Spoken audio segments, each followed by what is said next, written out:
All right, hello everybody, and welcome to the LatAm plus Social Good Google Hangout Chapter launch. I'm so excited to join you here today. My name is Annie Rosenthal. I'm the online community manager for Plus Social Good. It's calling in from Washington, D.C. So a little bit about Plus Social Good. We're a global community of change makers who are using social innovation and technology to address global issues around the Sustainable Development Goals and beyond. So I'm here with some of our leaders from around Latin America to talk about the exciting announcement of launching a new chapter called LatAm plus Social Good. This is joining ranks with other chapters we have around the world, like Social Good Brazil, Social Good Ghana, Social Good Nigeria, and Social Good in Austin, Texas, among others. So we're very excited to kind of bring together change makers from around Latin America, learn what they're doing in the social good sector, and kind of collaborate on how to make a better world. So I'm here with Tomás de Lara, the co-leader of Sistema in Brazil, Carolina de Andrade, the co-founder of Social Good Brazil, and Gabriel Cecchini, the director for Latin America and Transparent Markets. So I'd love to go around to each of you, hear what you guys are doing right now, and also hear why you think it's important to have a LatAm plus Social Good chapter. All right, let's go to Carolina first. Hey, thank you, Anne. Hello, everyone. I'm super happy to be here with you. I think the first thing I want to share more about is about what we do at Social Good Brazil.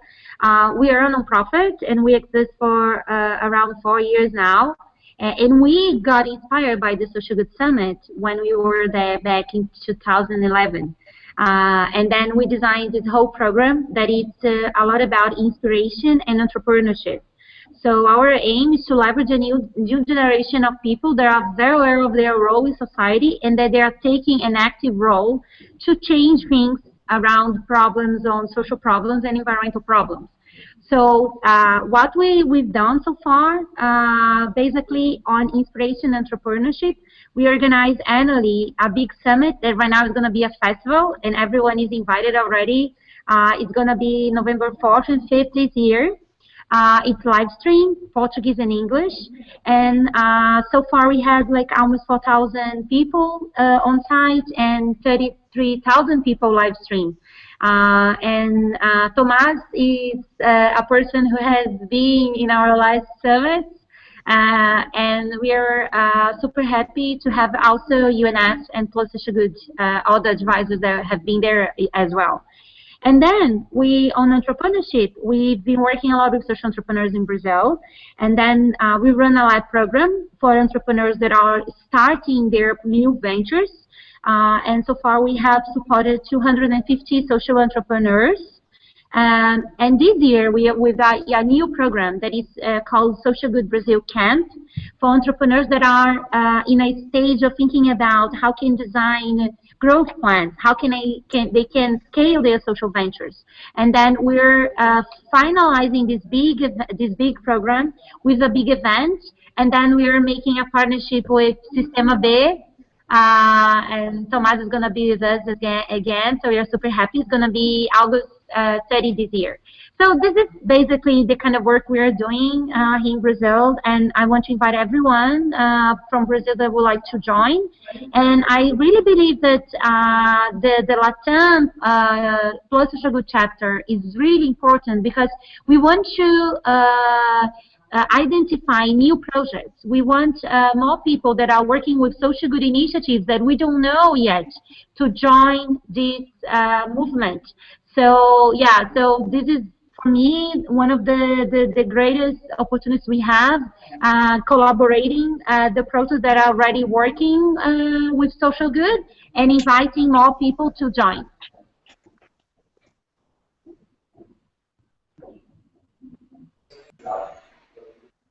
Gabriel, want me to go to you next? Yes, thank you, Annie, and thank you for the invitation and for making this event possible. I think that it's important to have a sort of place where we can meet and share experiences about social technologies and social impact. And from my work in Argentina, I was the last 6 years coordinator of the Center for Governance and Transparency transparency in Buenos Aires, promoting issues of corporate and public integrity, how to promote ethical business and ethical practices in the public sector, and for many kinds of initiatives. And I started working at another place, at the transparency firm, in the same field, doing the same things. And with what we have seen so far is a tremendous potential for promoting integrity and transparency, particularly in a region where it's very needed and where we are seeing every day social movements, social changes that are related to changes in ways of seeing and perceiving corruption and accountability and transparency, etc., etc. So I think it's very important to promote those issues here, and those are the main axes of my work.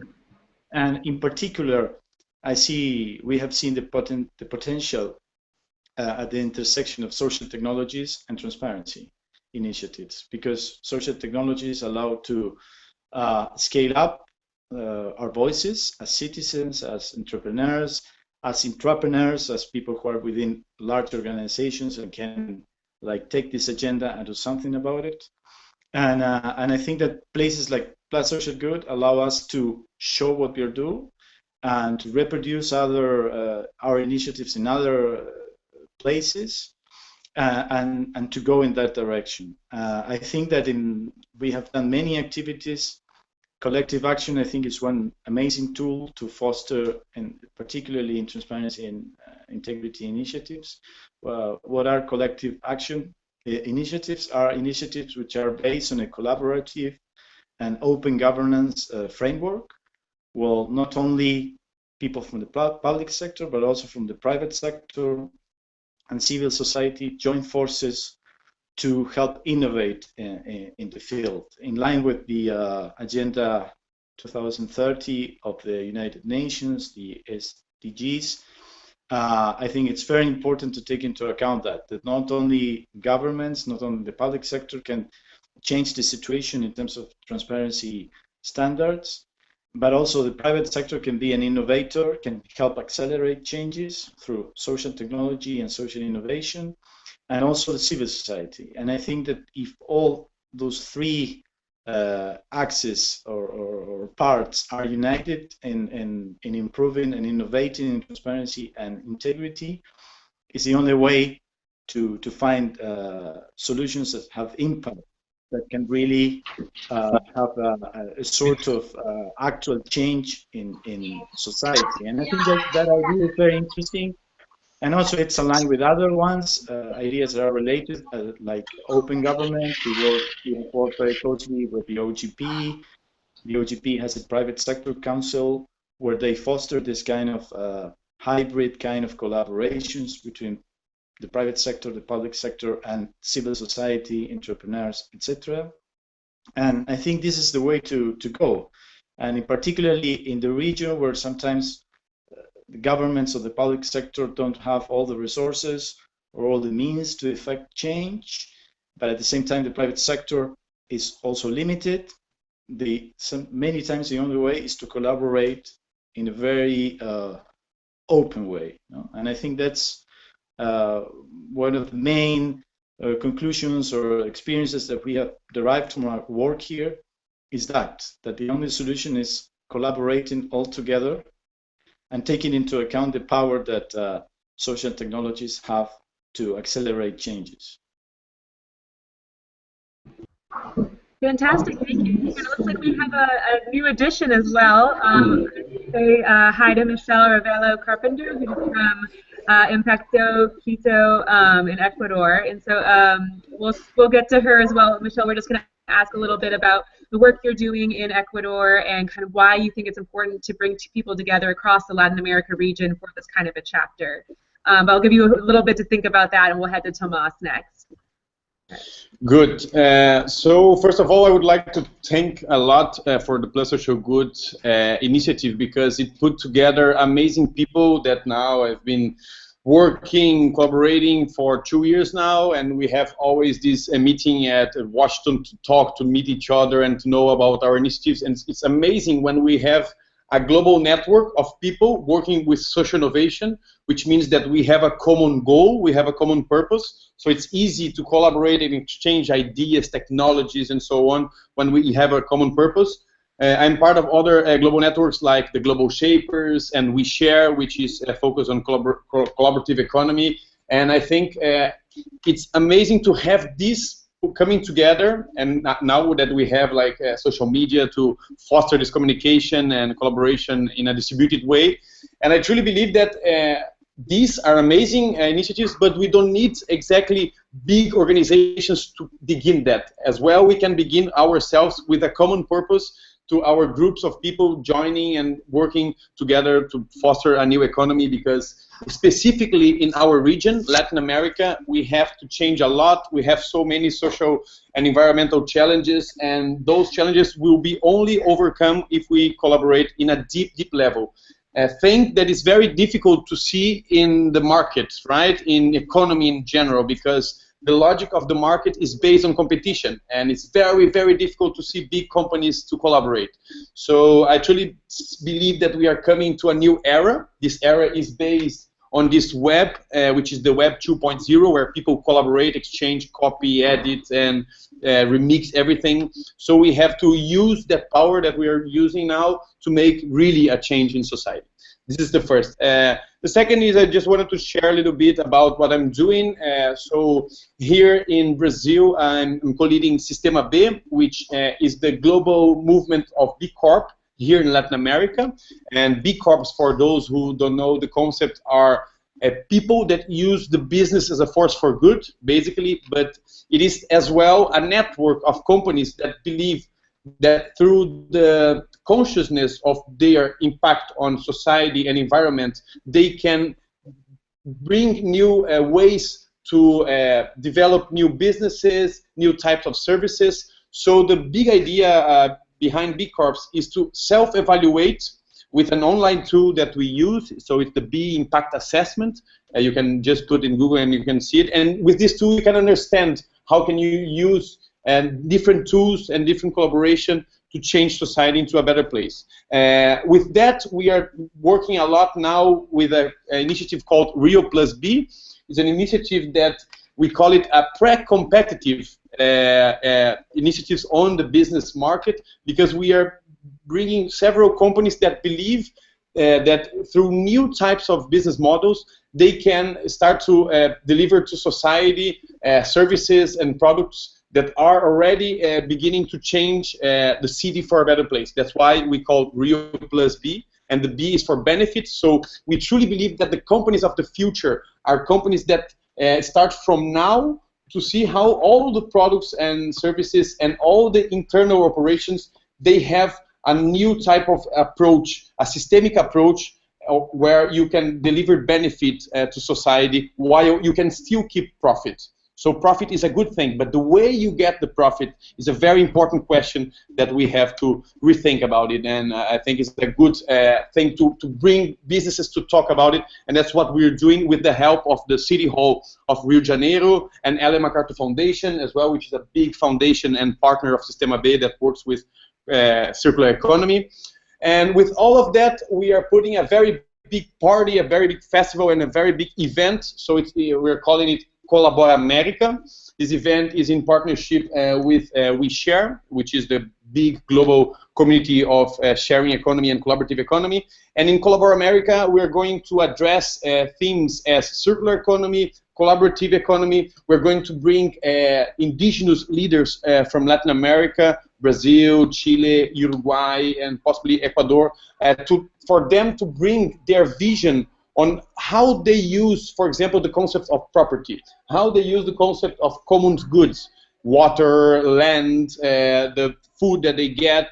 So this idea of the property as being a different way of collaborating, a different way of having or not, or accessing tools and resources is very interesting, because several indigenous tribes, they already have a very beautiful way of collaborating, which is been happening for more than thousands of years. And us, as a, let's say, developed society, and yes, we've got several developed and technologies, but as well, we got something behind, you know, maybe some humanity, some deep connection to nature and other things. They are really left behind, and we have to regain this connection with our human fellows and the environment. And I'm sure that the future of the world, and not business, but the future of the world depends on this reconnection.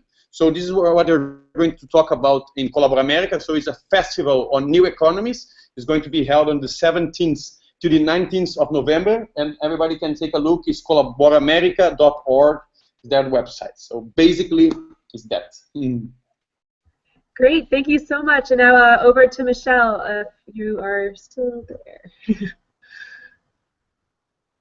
Hi, Michelle. I think you might be muted. But. Okay, sorry about that. Hi, everyone. How are you? Hello from Quito, Ecuador. Today is a very special day here because we're in the co-working space that I co-founded called Impaqto, and we're in the middle of this great expansion. And we had a very emotional moment just 10 minutes ago. That's why I'm a bit late, where we actually graffitied different phrases that we want to break down with.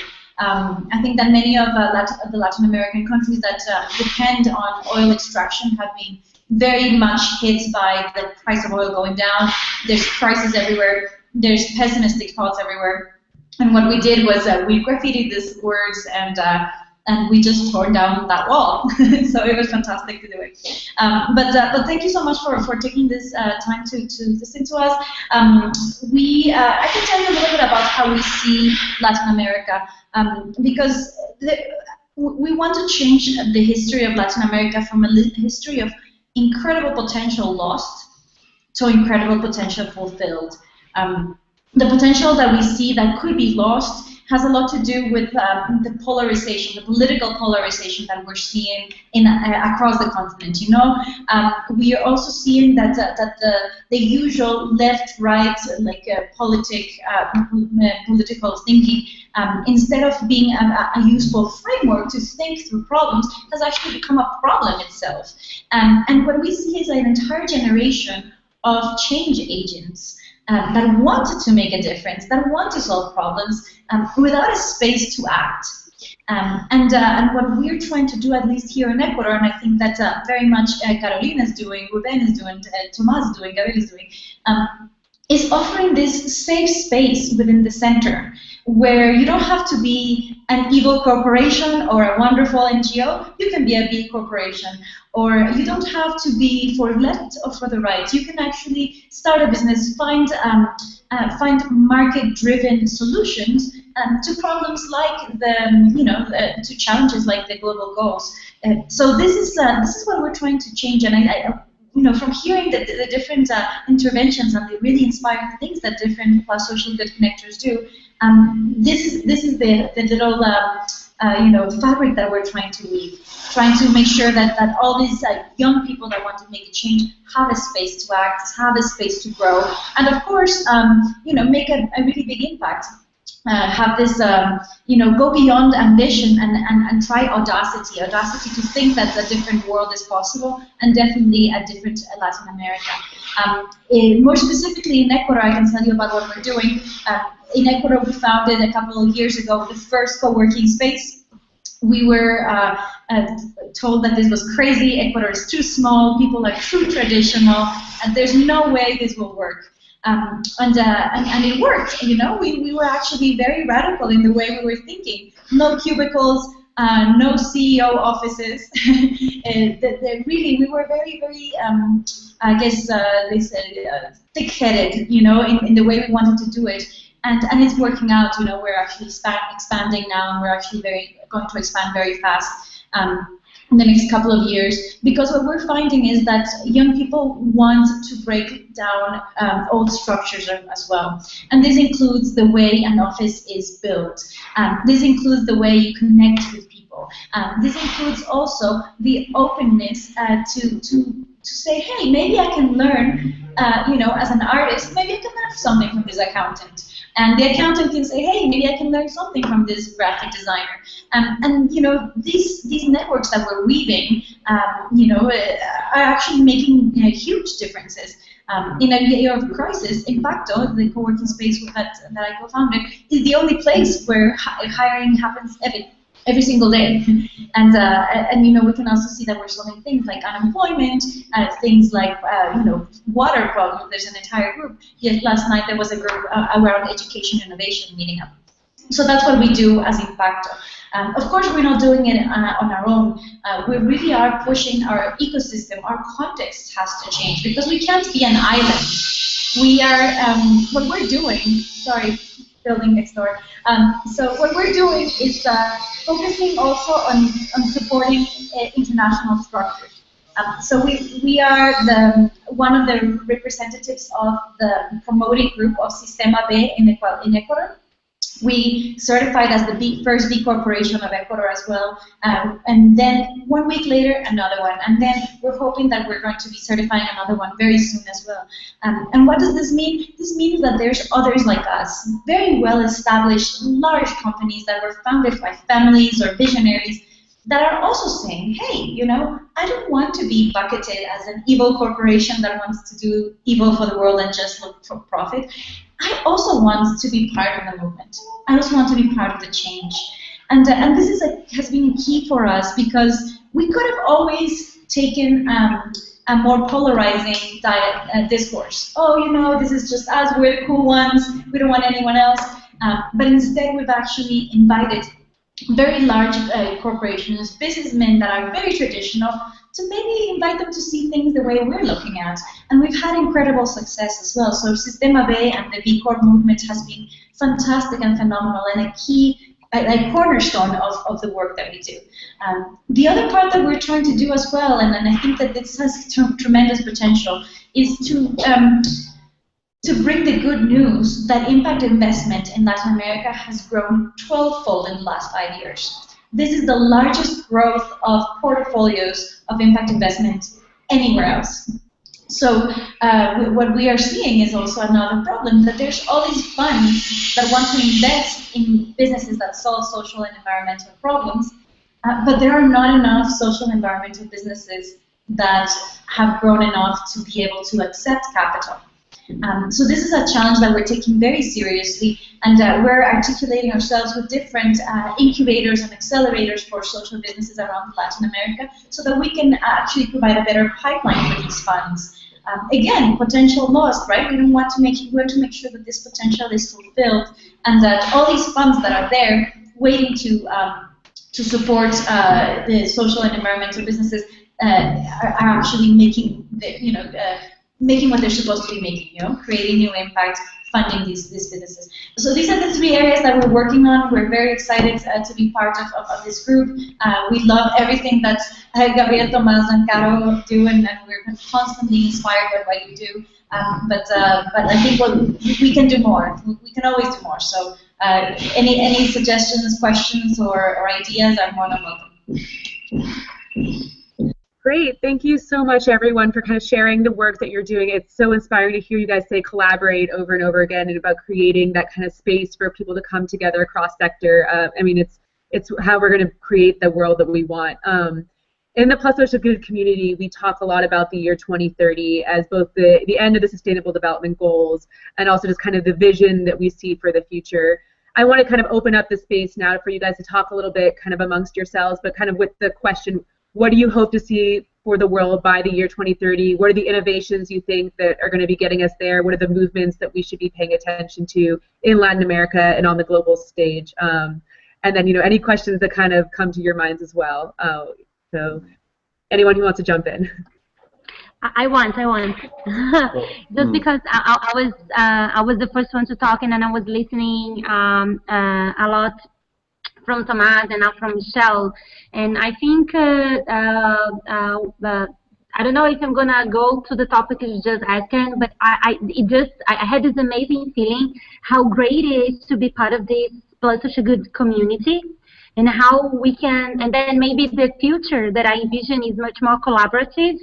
Because, for instance, just to give like a very practical examples, like me and Tomás, we are collaborating at least in 2 events, for sure. So in the same month. Yeah, but So 3 events, because I'm going to mention the August 3. event. Yeah, because Social Good Brazil now is co-organizing a big event for the companies of the future with Sistema B here in Brazil, that Tomás is the co-leader. And we are also collaborating a lot with our events during November, right? So, and I think we ended up doing that because we met through Plus Social Good community. So I think this is an amazing example. And then with Michelle, we have been having some conversations together with Shahira, with Ruben, that we are all working with a social business, social venture support somehow. We have different programs that support entrepreneurs, so we are exchanging ideas of how can we build like a global community around that, best practices, and how can we make a platform that all the entrepreneurs that take part in each one of our programs, they feel part of a global community as well. And this only happened because of Plus Social Good community, because we have this amazing, as Tomás said, amazing group of people that are so inspirational, and they're doing everything they do because they love, because about something they believe strongly. And then I am making this as a practical examples to all of you, because I can see that this LatAm chapter has a great potential that we can do even more inside Latin America, and then we must do that because in a way that we are going to leverage everyone's project.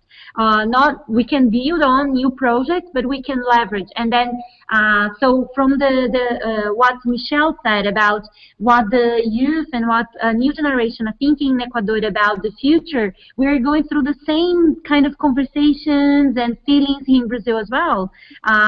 So yeah, I just want to share that, and maybe the future I envision is much more collaborative. And I think technology is amazing to help us doing that.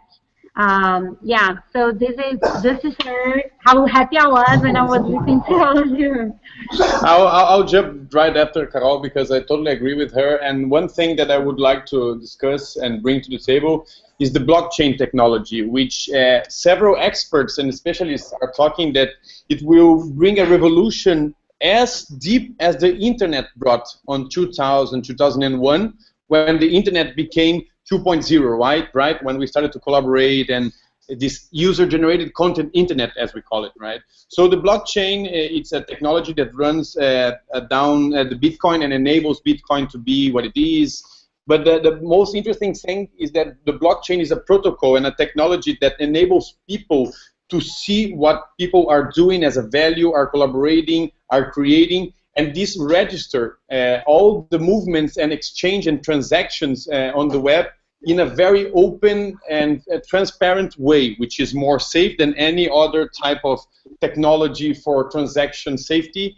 And it's very interesting because you can start to see applications that are much, much further and more interesting than only Bitcoin. That is already an amazing thing. But just for example, there is 2 interesting communities or initiatives. One is Ethereum, and the other one is Backfeed. So Backfeed.cc is a type of platform that helps people and initiatives to understand how can they collaborate using blockchain as a way of valuing your distributed work. And I truly believe that blockchain is really just beginning to emerge, and some initiatives are beginning to happen. One of the other initiatives, which is more easy to understand, is Lazuz. So Lazuz, it's spelled LAZOOZ.net. It's like Uber running on blockchain. So imagine that you are running your car, and then you take 1,000 kilometers, and the other person gets 5,000 kilometers a month. So the ownership, the governance, and the value distributed in the network are all run by smart contracts that are operated on blockchain. So it's very interesting because we are seeing that most of the sharing economy, P2P type of online platforms are being like challenged by thinkers of the new economy, saying, well, it's amazing, you leverage the collaboration of the people and so on, but in the end, you are really concentrating money in a pyramid. So you are replicating in governance and money the same thing as the old capitalism, right? So blockchain is a technology that will enable us to collaborate in a very massive way and to beforehand establish agreements on how can we value and how we will take decisions, governance, voting, and so on. So it's just something that it popped up my mind, and we are just seeing a beginning, and it will change a lot society in several ways. So just to bring a little bit of interesting topic to the table.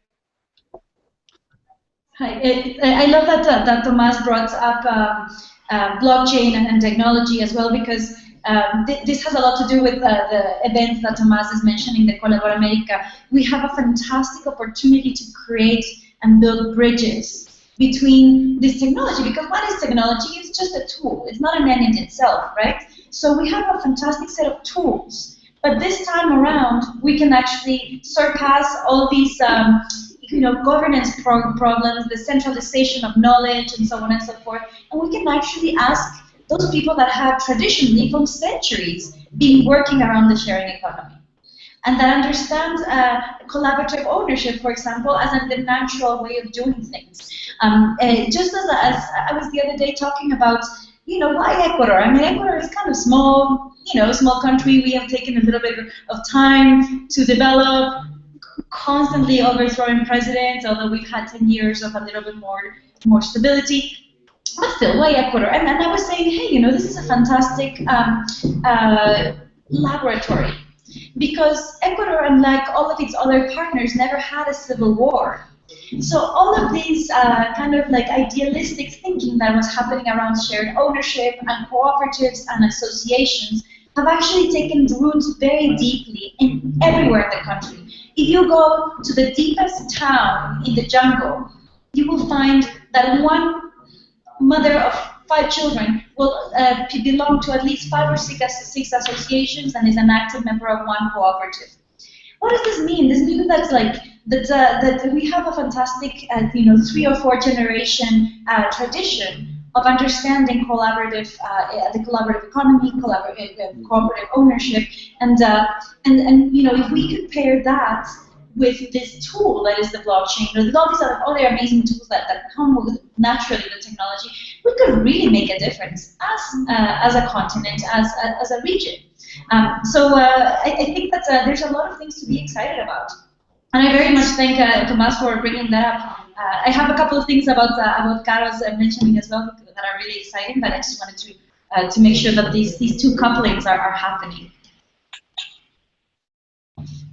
Yes, I really agree with what Michelle said, and I think it's very interesting this changing nature of participation, how citizens see themselves.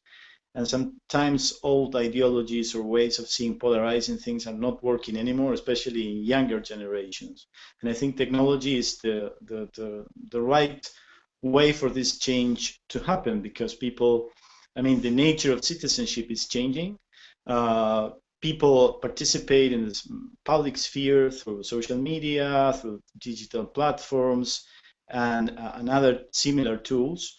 And they no longer see themselves as having to take a political stance right away. I mean, they want to participate, they want to be heard, and they want to use the available channels that they have, regardless of where those channels come from. They could be channels that are put there by companies like Facebook or Twitter or this very same place, Google Hangouts, or it could be put by the public sector, governments, or it could be apps and platforms made by civil society organizations or by individual citizens. So it no longer matters which is the channel through which you participate, but you want to participate. And these apps and these tools are right at the palm of your hand, very easy to use. So I think that's a very interesting thing to say. The only thing that is still, I think, thinking about the agenda to 2030, and in particularly in the field of transparency and integrity, and I think it's a big problem, is connecting the dots, because sometimes people speak about problems through social media.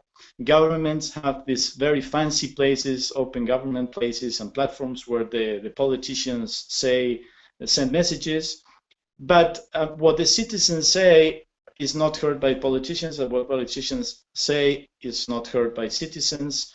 And so the big thing, the big challenge, I think, is to connect, you know, to create dialogue. And that's another thing that Michelle said before, to create dialogue between these different parts and stakeholders, and to be sure that this dialogue ends up in effective change and really has impact and change public policies and the way governments take actions. And because otherwise it's just a one-way way of communicating, and it has no real impact. So I think that that's the next level. I think that the challenge to overcome is to make technologies available, but at the same time that these technologies allow for dialogue, and after dialogue, impact. I mean, I think that's the perfect kind of place to wrap up this conversation, even though it's the beginning of many conversations. You know, Plus Social Good in general exists to create dialogue and to bring people together. And I think I'm so excited, and I know our whole community is, to see kind of what conversations and dialogues happen with the LatAm Plus Social Good chapter. So if anyone has an idea that they'd like to share, or they're interested in joining the LatAm Plus Social Good chapter, please either post on the Plus Social Good platform, which is plussocialgood.org, tweet at us at +_socialgood, or send me an email at support@plussocialgood.org. We're so excited to hear from our whole community and from the people who joined us today. Thank you guys so much for joining. We're so excited. Thank you, Annie. Thank you. We're so proud to have you as part of our community, and look forward to seeing more from you. All right. Great. Thanks, everyone. Bye-bye. Ciao. Bye. Thank you, guys. Abrazos. See you.